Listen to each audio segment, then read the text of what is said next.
Imagina una lluvia, pero, en lugar de agua, lo que caen son ranas. Cientos de ranas, ya formadas, adultas. O copos de algo que parece carne cruda, cubriendo un campo entero en Kentucky.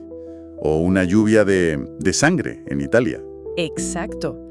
Y esto no son, fragmentos de una novela de terror, sino datos.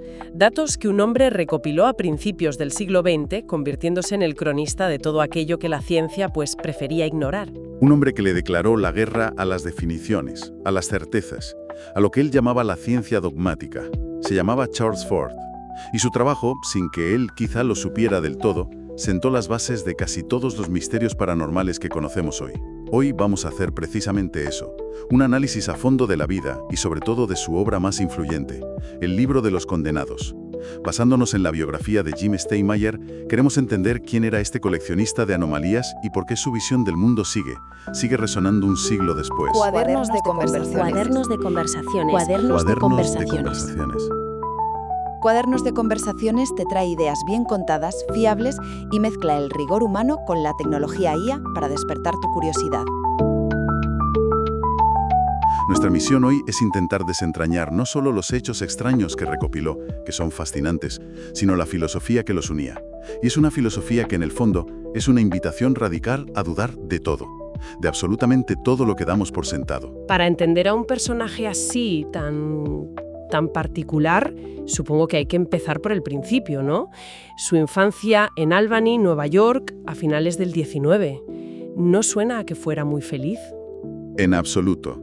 Estuvo marcada por una figura paterna tan dominante, tan autoritaria, que en sus memorias Ford nunca se refiere a él como padre. ¿No? ¿Y cómo lo llama? Lo llama ellos. En plural. Vaya, sí, para marcar distancia.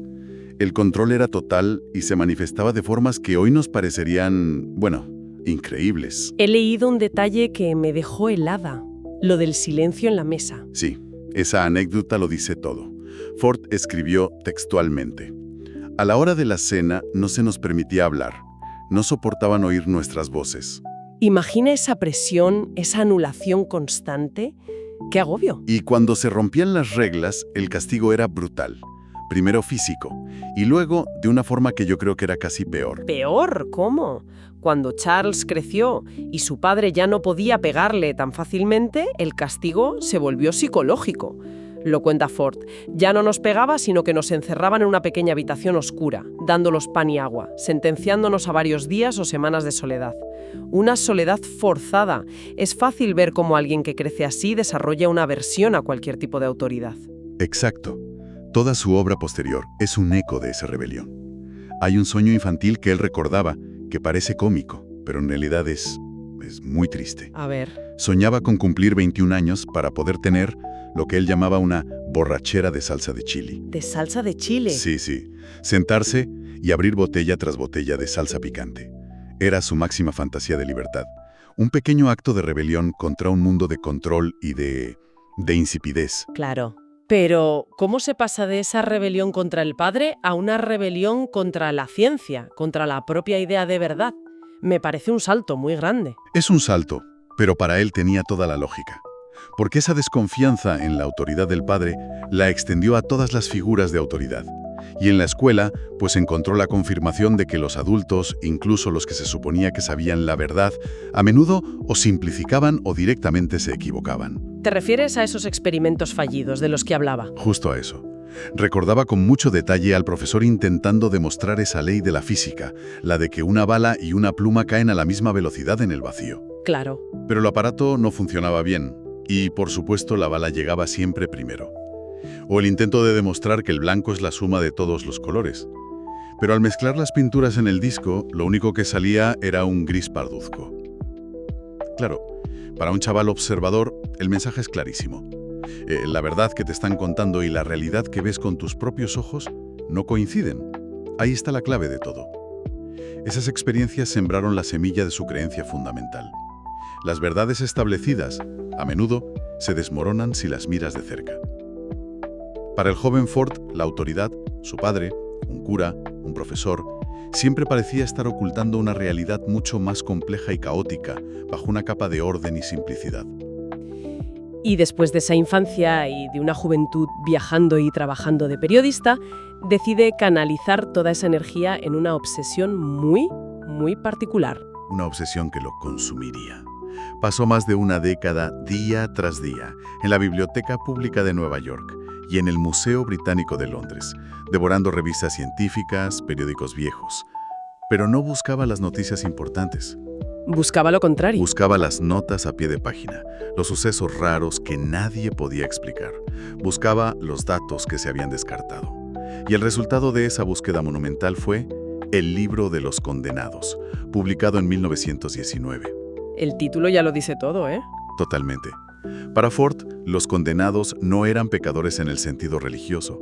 Eran datos, hechos, fenómenos, observaciones que habían sido excluidos, condenados al olvido por la ciencia dogmática, porque sencillamente no encajaban en sus teorías. Eran los datos inconvenientes. Y su idea central para explicar por qué la ciencia hacía esto era lo que él llamaba el intermediatismo. Suena un poco complejo. Pero la idea de fondo es muy intuitiva. En el fondo él decía que nos obsesionamos con poner etiquetas y crear fronteras donde no las hay, que el universo es un continuo. Entiendo. Su propia analogía es brillante. Decía que la ciencia actúa como si definiera el rojo y el amarillo como cosas totalmente distintas, ignorando por completo que existe la naranjalidad que hay entre ellos. La naranjalidad, me gusta. La ciencia, para él, creaba esas definiciones artificiales para poder manejar una realidad que en verdad es fluida, inclasificable. Vale, pillo la filosofía, pero para que no sea solo teoría, necesito ejemplos. ¿De qué tipo de datos condenados estamos hablando? ¿Qué encontraba en esos periódicos? El libro es un bombardeo de esos datos. Y es importante recalcar que no son sus opiniones, ¿eh? Él cita meticulosamente la fuente. La revista Nature, Scientific American. Empieza, por ejemplo, con las lluvias extrañas. No solo de ranas. No, habla de lluvias amarillas de polen, lluvias negras de hollín y, las más inquietantes, las lluvias rojas. Cita decenas de informes de materia roja, espesa y viscosa, que caía del cielo en todo el mundo. Pero la explicación científica habitual para eso, incluso hoy, es el polvo del Sahara, ¿no? Suena plausible.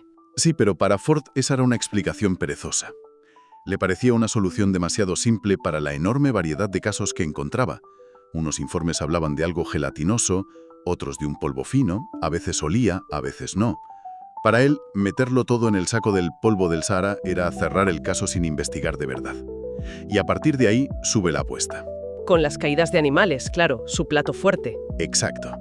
Documenta una caída masiva de peces en la India en 1836. Y por supuesto la famosa lluvia de carne de Kentucky en 1876. Un área enorme cubierta de lo que los testigos describieron como trozos de carne fresca. ¿Carne? ¿Y qué explicación se dio? La explicación oficial que más circuló fue que era vómito de buitres que pasaban volando. Venga ya. Una explicación que a Ford le parecía ridícula, claro. La usaba como ejemplo perfecto de cómo la ciencia prefería una teoría grotesca pero natural antes que admitir que no tenía ni idea. Pero su verdadera obsesión eran las ranas. Sí, las lluvias de ranas son el gran clásico forteano. Porque para él resumían la estupidez de las explicaciones convencionales. La teoría era que un tornado había succionado un estanque y lo había soltado en otro sitio. Ford, con su ironía, lo desmontaba pieza a pieza. Claro, ¿cómo puede ser tan selectivo un tornado? Eso mismo se preguntaba él. ¿Por qué succiona cientos de ranas adultas, perfectamente formadas, pero nunca renacuajos? ¿Y por qué caen solo las ranas, sin el barro, las algas, los juncos y todo lo que debería venir con ellas? Para él, la explicación del tornado era más milagrosa que el propio fenómeno.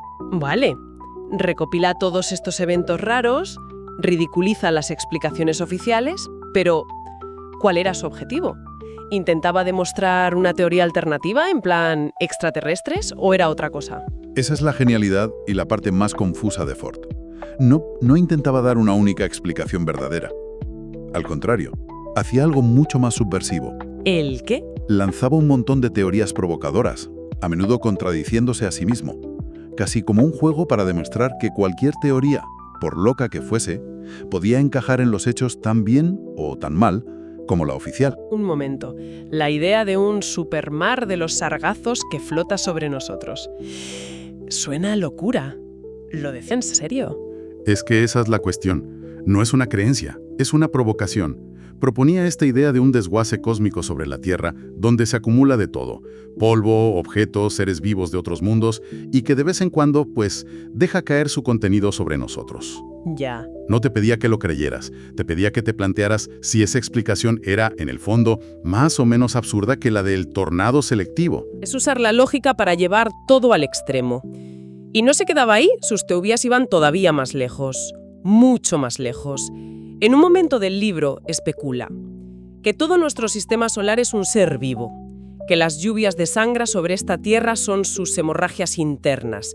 ¡Qué imagen! Y luego lanza la que es probablemente su idea más famosa y la que más ha influido. Creo que somos propiedad. Diría que pertenecemos a algo, que algo posee esta Tierra y todos los demás son advertidos de que se mantengan alejados. Somos propiedad.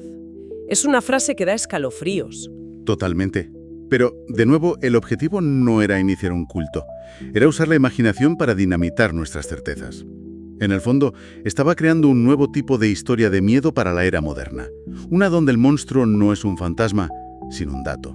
Un hecho frío, documentado, inexplicable que se niega a encajar en ninguna casilla. Me imagino que un libro así no pasó desapercibido. La reacción debió de ser intensa. Polarizada es la palabra.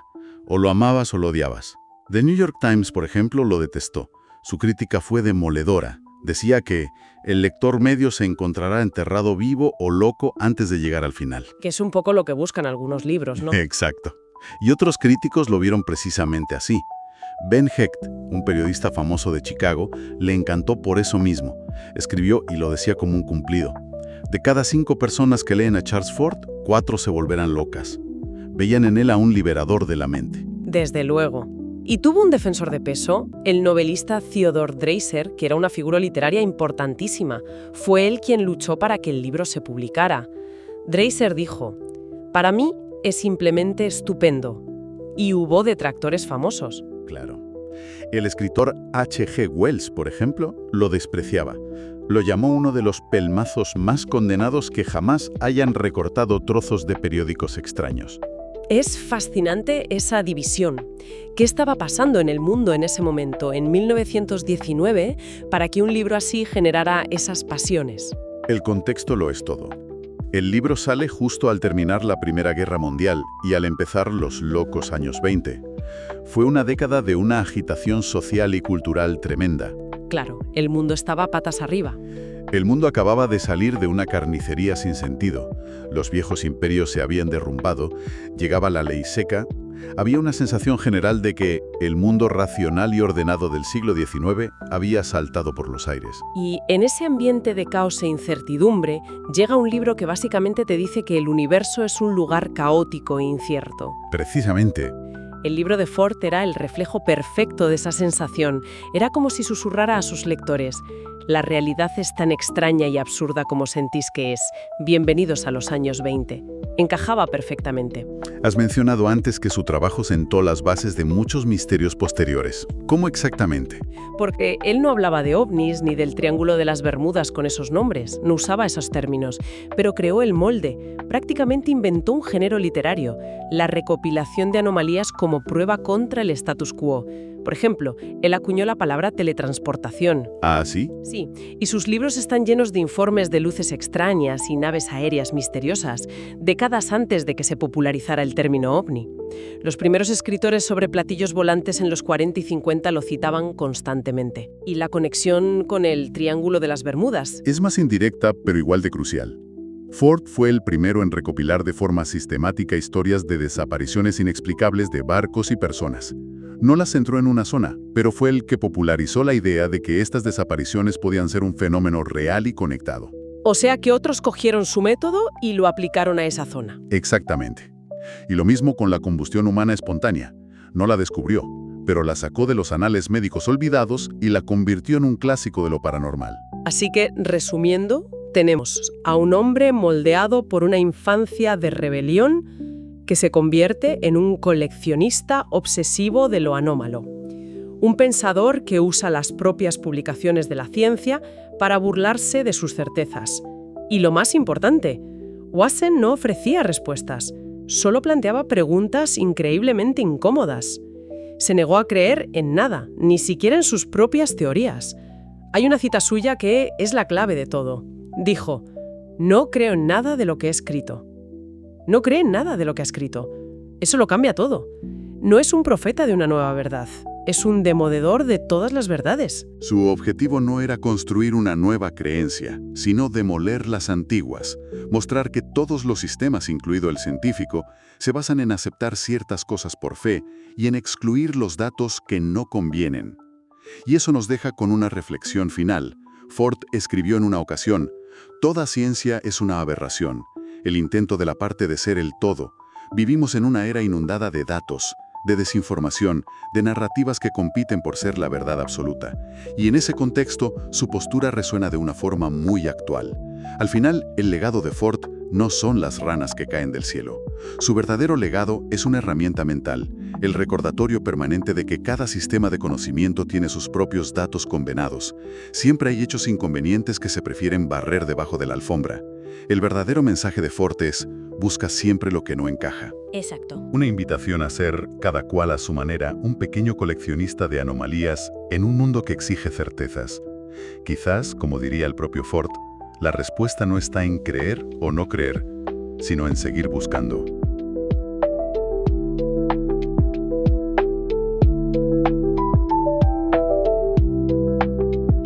Cuadernos de conversaciones.